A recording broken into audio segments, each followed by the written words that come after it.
Hi friends, welcome to stunning moms. ಈ ದಿನ ನಾವು 6ನೇ ತರಗತಿಯ ಇಂಗ್ಲಿಷ್ ಸೆಕೆಂಡ್ ಲ್ಯಾಂಗ್ವೇಜ್ ಇಂಗ್ಲಿಷ್ ಈ ಒಂದು ವಿಷಯದಲ್ಲಿ ಮೊದಲನೇ ಪದ್ಯವಾದ ದ ರೇನ್ಬೋ ಪೊಯಮ್, ರೇನ್ಬೋ ಈ ಒಂದು ಪೊಯಮ್ನ ಕ್ವಶನ್ ಆನ್ಸರ್ಗಳನ್ನು ನೋಡೋಣ. ಬನ್ನಿ, ಆನ್ಸರ್ ದ ಫಾಲೋವಿಂಗ್ ಕ್ವಶನ್ಸ್ ಅಂತ ಫಸ್ಟ್ ಬಂದಿದೆ. ಇದರೊಳಗಡೆ first question, boats, ships and clouds are all pretty. Which is the prettiest among them? A. Boats, B. Ships, C. Clouds. The answer is clouds. Second question, what does the bow do?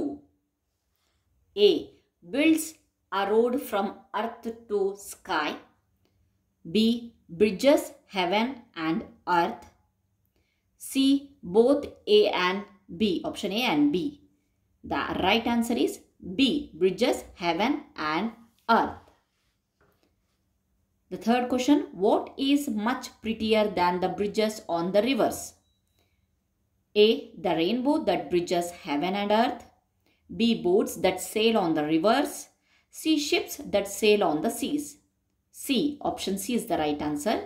And the fourth question is, in the second stanza of this poem, what does the poet compare the rainbow to?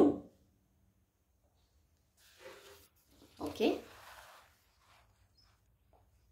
So, here is the answer for the fourth question. Answer, the poetess compares the rainbow to the bridge which builds a road from earth to sky. It looks prettier because it is natural. Once again, the poetess compares the rainbow to the bridge which builds a road from earth to sky. It looks prettier, it is natural. Next, let's appreciate part anna nodona. The first question is, find words in the poem that rhyme with seas. The answer is rivers, trees, these. These are both very similar to the seas. Trees and these. You can write these only. Okay, then second one, draw a picture illustrating the theme of the poem. For students' effort means you have to write this. Okay, you have to write the theme of the poem. ನೀವು ಈ ಒಂದು ಪದ್ಯದ ಸಾರಾಂಶವನ್ನು ನಿಮ್ಮ ಒಂದು ಸೆಂಟೆನ್ಸ್ಗಳಲ್ಲಿ ಬರೀಬೇಕಾಗತ್ತೆ. ಅದಕ್ಕೋಸ್ಕರ for students effort ಅಂತ ಅಂದರೆ ನೀವು ಬರೀಬೇಕು ಅಂತ ಹೇಳಿಬಿಟ್ಟು ಇರೋದು. Okay, next third question, could you try to translate this poem into your home tongue? ಅಂದರೆ ಈ ಒಂದು ಪೊಯಮನ್ನು ನಿಮ್ಮ ಒಂದು ಮದರ್ ಟಂಗಲ್ಲಿ ಅಥವಾ ನಿಮ್ಮ ಒಂದು ಆಡು ಭಾಷೆಯಲ್ಲಿ ಇದನ್ನು ಭಾಷಾಂತರ ಮಾಡ್ತೀರಾ ಅಂತ ಹೇಳ್ಬಿಟ್ಟು ಕೇಳಿದ್ದಾರೆ. Answer is yes, of course. ಪೊಯಮನ್ನು ಕರೆಕ್ಟಾಗಿ, ಪಾಠವನ್ನು ಕರೆಕ್ಟಾಗಿ ಕೇಳಿ ನೀವು ಅರ್ಥ ಮಾಡ್ಕೊಂಡಿದ್ರೆ ಅದನ್ನು ನಿಮ್ಮ ಒಂದು ಆಡು ಭಾಷೆಯಲ್ಲಿ, ಅದನ್ನು ಮಾತೃಭಾಷೆಯಲ್ಲಿ ಅದನ್ನು ನೀವು ಎಕ್ಸ್ಪ್ಲೇನ್ ಮಾಡಬಹುದು. The fourth one is, have you seen a rainbow?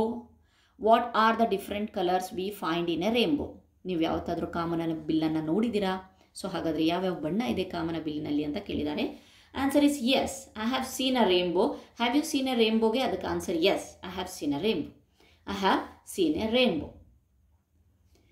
Next question, ಇಲ್ಲಿ ಸಬ್ ಕ್ವಶನ್ ಇದೆ, what are the different colours we find in a rainbow? ಅದಕ್ಕೆ it has the following 7 colours: violet, indigo, blue, green, yellow, orange and red. Okay, these are the 7 colors. The next question, expand the following letters to get the names of the colors on the rainbow. So ಬಹಳ ಕಡೆ ನಾವು ವಿಬ್ ಗಾಯರ್ ಅನ್ನೋದನ್ನು, ಈ ಒಂದು ಸಿಂಬಲ್ಸ್ಗಳನ್ನು ನೋಡಿದ್ದೀವಿ, ವಿಬ್ ಗಾಯರ್ ಅನ್ನಂತ. So ವಿಬ್ ಗಾಯರ್ ಅಂದರೆ ಏನು ಅಂತ ಹೇಳ್ಬಿಟ್ಟು, ಎಕ್ಸ್ಪ್ಯಾಂಡ್ ಮಾಡಿ ಅಂತ ಅಂದರೆ ಏನು ಅಂತ ಹೇಳ್ಬಿಟ್ಟು ಹೇಳಿ ಅಂತ. ವಿ ಅಂತ ಅಂದರೆ V stands for violet, I means indigo, B means blue, G means green, Y means yellow, O means orange, R means red. This is the question and answer for the poem The Rainbow. Thank you, friends.